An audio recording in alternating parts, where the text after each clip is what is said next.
Liverpool are top of the Premier League table. They've won at West Ham by 2-1. You can see what it meant to this captain, the manager, Luis Suarez. And the fans have absolutely loved it. In the end, here at Upton Park, they're 2 points clear of the top. Their winning run goes on. It was close, though.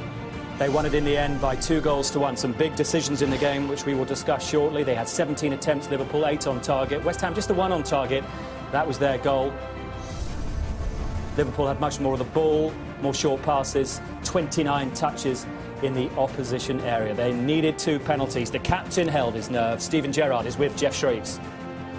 Stephen, congratulations. Just how big an examination of not only your title credentials, but also your nerves was that today?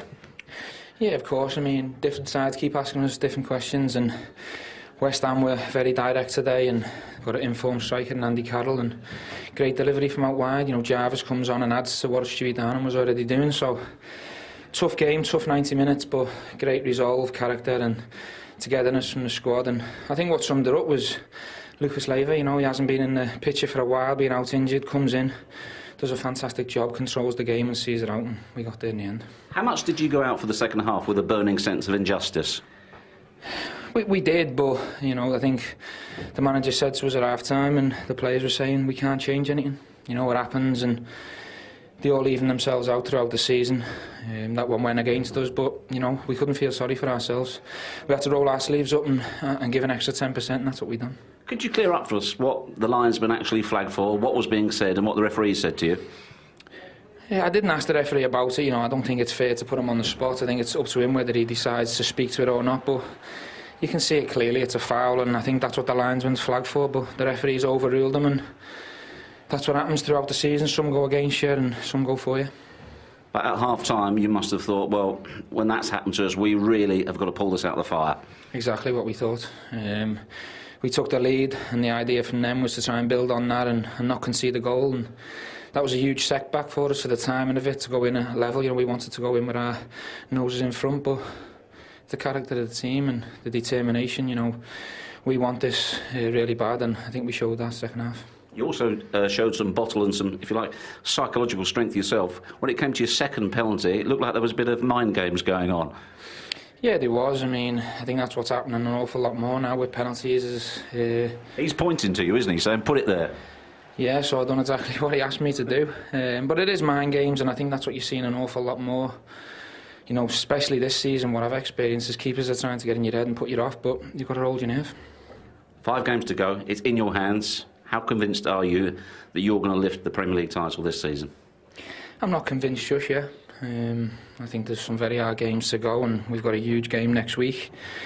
But I think the message is to stay calm, and, you know, we give everything we can now, and every time we go on the pitch, we've got to leave every single ounce of energy and determination out there, and that's what we're planning on doing. And in terms of the destiny of the title, next week against Man City, is that it? Winner takes all? No, I don't think so. If you said to me now, beat Manchester City and you get the Premier League title, I think the answer to your question would be yes, but all it'll give us is 3 more points, and that's what we plan to do, but there'll be 4 huge games after that to go. OK, well, congratulations. You're the Barclays man of the match. Well done, Stephen. Thank you. Cheers, buddy. And the fans know the significance of that victory. They're still here. They're still celebrating. And when you see that, Jamie Redknapp, fantastic. And the manner of that victory, how big a hurdle have their team cleared today? Oh, a big one, because I thought West Ham were very good today. I must admit, before the game, I felt motivation was all with Liverpool. And West Ham, what did they have to play for? But they proved they had that desire in them still. But I thought Liverpool had to dig in. It wasn't vintage, they weren't at their best. But for Liverpool fans to be believing, I mean, they finished 28 points behind Manchester United last year, the eventual title winners. To see the transformation of that team now and that belief they have in them. Suarez up front was exceptional, but the captain is an absolute leader, and he's an inspiration to everybody else in that Liverpool team. He held his nerve, a 10th penalty, successful penalty, one off the Premier League record. But, Glenn, the second one, was this a penalty? Well, I think it's a great bit of play, the way they've got him behind. Nowadays, you know, the wingers, the first thing you look for a winger is, can he track back and play like a fullback? Because that's what they have to do nowadays. And the Army just goes asleep here. As the ball comes out, you watch. Flanagan just breaks off the back of him, lovely ball from Lucas, and there you go. Is that a penalty? It's a tough decision for the referee. Maybe a little bit of payback time for the Carroll scenario. For me, there he gets a touch. For me, the keeper doesn't get enough of the ball. and he makes contact with Flanagan, and I can see why the referees give the penalty. Flanagan gets there first, just touches the ball, there's half a hand, it's not a convincing hand, and then he goes and drags his hand right down his... No, if it's a decent hand, the ball goes out for a throw-in. He's come over the top of the ball. The rest position? There's the rest. You can't even see it really through the 21. I think the decision's made because of Carroll. Yeah, he's evened it up. I tell you what he's done. He's tossed a coin there. He hasn't got a clue. I think he'd lost control of the game. Great penalty. I personally don't think it was a penalty. I think he gets enough of the ball. But at that stage, the referee, his head was in the tumble dryer. He'd made so many bad decisions. I think the first one as well was the one we saw Steven Gerrard there. I mean, it was a foul on Andy Carroll. And there's no doubt at all in my mind that he's evened the game up. So he held his nerve, he scored, and this man was applauding Kenny Dalglish, on his feet, in fact. It was a significant goal, this, for Steven Gerrard, because it's taken him above Kenny Dalglish in the all-time scorers list for Liverpool. The first penalty took him level at 172 in sixth. He's now in that position on his own in 173. Sum up that achievement, James. Incredible. That has actually surprised me. Look at Ian Rush's goals, though. 346. What a player he was. Incredible. Robbie Fowler as well. We need some illustrious players there, isn't there? I think you've got to look at Steven Gerrard there, and he's a midfield player. Yeah. That's the big difference. That is the impressive thing there. For me, at the moment, you know, for England as well, he's playing that role for England. He's got to play that role. And the way he plays today, and that I've seen him playing over the last few weeks, he just run the game. You loved this, didn't you? Loved some of his passes, particularly this is a ball made in heaven. You know, strikers know, and to be fair to Brendan Rodgers, he's looking to play these two up front. When you've got two up front working to make runs, Steven Gerrard, or a player of his ability, can hit movement. A lot of teams play one up front. That one striker, it's very difficult to make movement and get a ball from length in behind the defence. When there's two of you, and this is a penalty, but it's a beautiful bit. But Suarez knows the ball's coming 9 times out of 10. And here he is, the first one, waits for the keeper, goes the other corner. It's almost telepathic at times. And you see it here, we had a great view, didn't we, Glenn? The amount of times that Steven Gerrard picks up the ball and then Suarez just gets on his bike and he's off. And that's because he knows that Steven Gerrard will hit him. His passing today was pinpoint accuracy. And when you've got ability to do that, Jamie, Jamie knows that. He used to hit passes like that. You take the whole team out. Someone tries and beat, you know, we all look to beat 4 or 5 players and we think, wonderful, but you have the ability to hit a pass like that. You take the whole team out and your striker's in on goals. The goal just before half-time, any change in your mind? You think this one should have been ruled out? I don't think anyone can change them. I think even when the referee looks at that, and I think that's what we alluded to about the penalty decision, that is an absolute banker of a foul. He's hit him on the head, then his hands clawed his elbow and dragged the ball, his arm down, so the ball's come out and dropped it. Again, where's the referee's view from there is the interesting one, because could he have seen that? So then the linesman has flagged, definitely flagged, he's seen something, and the referee's overruled it. Half-time, he must have had a look at that and thought, I've made a rip. What I can't understand is, why does the linesman put his flag up? If he's not trying to get involved and trying to say to the referee, look, there was a definite intentional foul there. Why does he put his flag up? And the referee's overruled it. Yeah, just don't get involved if you don't think it's a foul. I mean, it was amazing, but I think Anthony Taylor, the referee today, just lost control of it, and I think hence some of the bad decisions he made. OK, we will hear from both managers in a moment when we return on Super Sunday. Fascinating to hear what Big Sam has to say about that second penalty. That's when we return.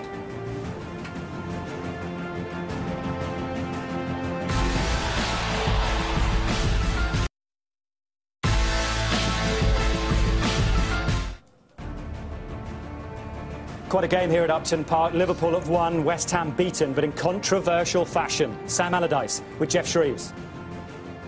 Sam, a hugely controversial day. Tell us about it from the West Ham point of view. I think that, unfortunately, we're talking about the officials rather than talking about the game, sadly, today, at the end of it, rather than having a really good, clean, competitive game where we've taken the game to Liverpool whenever we can, really tested them. We fall on more than 2 major decisions for me about the overall control of the game from the officials. A linesman that gives one that's far away and beyond his reach, and then it gets turned over by the referee. Looks like it's a foul on Andy. Then we get fouls given by the referee just towards the end, 60 yards away from Matt Jarvis, and the assistant referee's 10 yards away but keeps his flag down.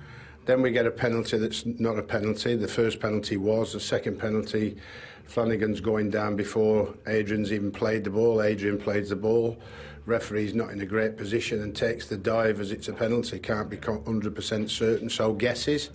So controversially, we're talking about him and the effect he's had on the game and what he's done to us effectively in the end. Or both teams, we want to play the game of football and have the result determined on how we've played the game of football, not by what the referee's decisions were in terms of the big mistakes he made today. If I show you the penalty that ultimately won the game, what do you think the referee saw here? He thinks that it's one here. He thinks that Adrian hasn't played the ball, but he has. And then he's going down, you can see, just before it. So that's what he's thinking in that position where he is there. See, Adrian plays the ball there. Assistant referee not in a great position. Referee's not, and he's got to be 100% certain. I mean, you know, how you can determine from where he is whether Adrian's played the ball or not is quite beyond me, to be perfectly honest with you. But it's the same with the other decision, like, you know, with Andy, and it looked like he fouled the goalkeeper and we got it. But we don't want that, you know. None of us want that. But sadly, we're faced with this difficult situation where we're talking about it nearly every weekend. We play a game of football now, and that's my real concern. Having had professional referees for such a long time, we clearly don't have enough. And we don't have enough quality for me, and I think that we need to do something about it at the very, very top and do something as quick as we can. They try their best. They don't go out there to make mistakes. They go out to be as honest as we know they can be, but at the end we have to all examine ourselves and make sure that what we get on the field is as good as we can get as players, and we need officials to be as good as we get on the field and make, for me, fewer mistakes than they're making this season. Is it too much of a sweeping statement if I say to you, you were perhaps fortunate to get the Andy Carroll goal, sorry, the Mel goal, and it evened itself out? Is that too much of a sweeping statement, or would you accept that? Well, you look at the two decisions and you'd say they're wrong, you know. But the thing for me is, what I can't understand is the assistant referee that far away giving that decision, because he wasn't in a great position to see that. Because I've had a look at all of this before I come here. Before I come out, you have to look at all the major decisions. You worked up, you're hyper, you want to try and stay calm. But, you know, I've got to speak my mind, and I've got to try and speak my mind without getting myself in a fine situation. But it's how I feel today. You know, I feel really, you know, let down. The lads feel really let down because nobody gave us a chance today, Jeff. And we took Liverpool right to the wire. And I suppose the turning point from us in our side was when Andy hit the bar. I think if we'd have got that goal, I don't think we'd have lost this game. But, you know, sadly we haven't. And sadly there's controversy around it, sadly. But there we go. Sam, thank you. Pleasure. So Big Sam not happy. This man will be. A great day for Brendan Rodgers. He's with Jeff Shreves. Brendan, do you feel that justice prevailed? Yeah, no, we were clearly the better team. West Ham had one shot on target, which was the goal. Of course, you have to put up with a lot of direct balls up to the front players and lots of pressure in terms of that, physically, you know. But I thought we thoroughly deserved the win. And as I said, we showed great character today. So brilliant win for us and keeps our run going. Did the referee offer any insight as to his decision on the West Ham goal to you at half-time?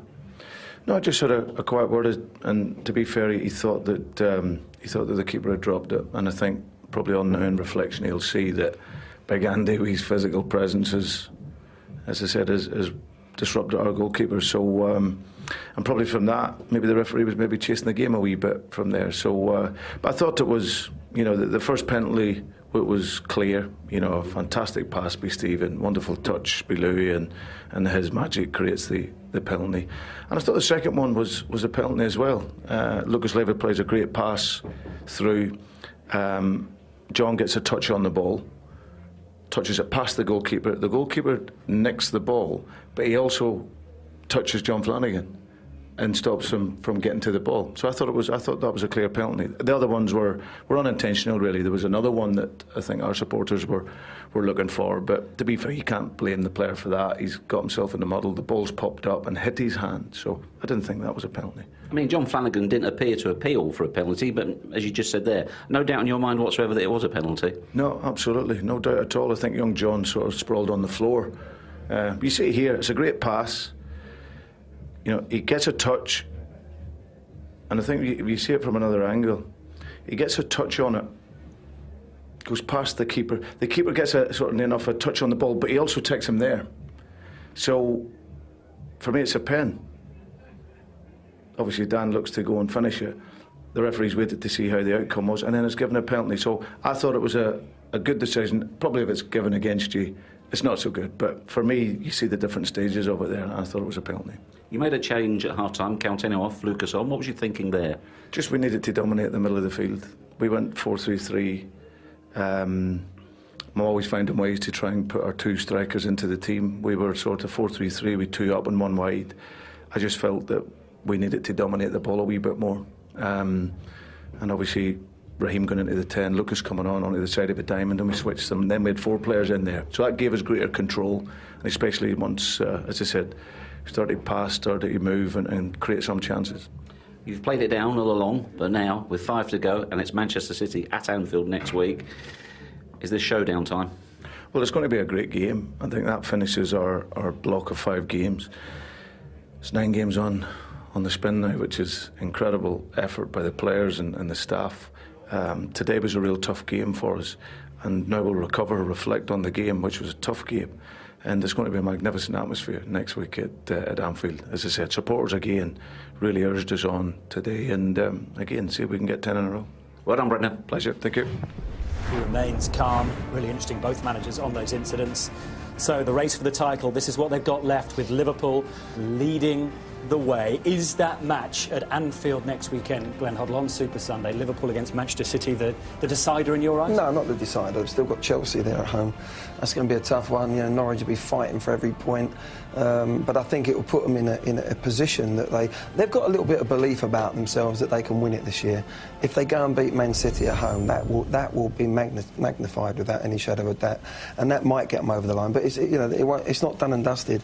There's still a few hurdles to overcome, and the lads in that dressing room will know that, and Brendan will know that. But it's a big, big game without any shadow of doubt. Well, I mean, it's going to be incredible. I just can't help but we saw it today firsthand with Luis Suarez. Some of the pieces of genius as he does, the 2 chips, and he just takes you forward. That had him out of his chair. We'd like to have seen it. We'd like to see a bit more of that. There's so much going on, Glenn. It just makes you think about Di Michaelis against Suarez and Sturridge and company. I just think that's going to be absolutely fascinating. On the other side, you look at whoever he plays up front. Does he go with Dzeko, Aguero? I thought Sacco did really well today. He did, yeah. Under extreme pressure from Andy Carroll, I think he'd have delighted his manager. If Aga's not fit, he'll have to play next week, and they'll have a completely different test. But it's a game that I think the whole of the country's looking forward to, and Jose Mourinho just be able to sit back and watch it all unfold. I was impressed with Liverpool's second half. They go in with their towels, between their legs. So they could have felt sorry for themselves, as Stevie G said. We didn't, and they came out. And let's be fair, second half they dominated it. The manager changed the system. Sterling came in the pocket, in the hole, and they kept the 2 up front, and they just dictated, and they kept plugging away, and they got their just rewards. Yeah, they did indeed. Jamie, Glenn, thank you for your company this afternoon on Super Sunday. Now, tomorrow night, it rolls on. The Premier League weekend finishes with Monday Night Football. The live match is Spurs against Sunderland. Sunderland go into the game bottom of the Barclays Premier League. We start at 7 o'clock, Sky Sports 1. Lots to look back on the Premier League weekend as well. More immediately, this evening in La Liga, Valladolid against Valencia, 8 o'clock. Sky Sports 1 for that. And Liverpool fans, you've had quite a day already, and there's more to come after us. A Liverpool Life. Jamie Carragher talking about his life in football that night in Istanbul, and lots more. That follows us on Sky Sports 1 after another great day for Merseyside. Everton are 1 point off the top 4. Liverpool just 5 games from the title. If they win this game, they know mathematically they can overtake Arsenal. So that's a massive game for them.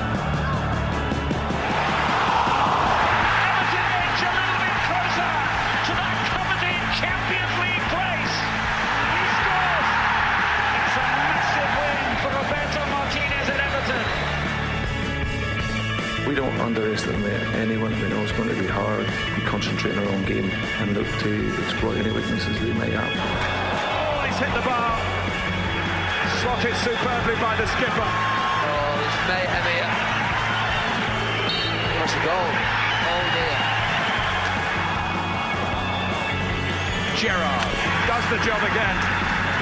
Their charge to be champions continued.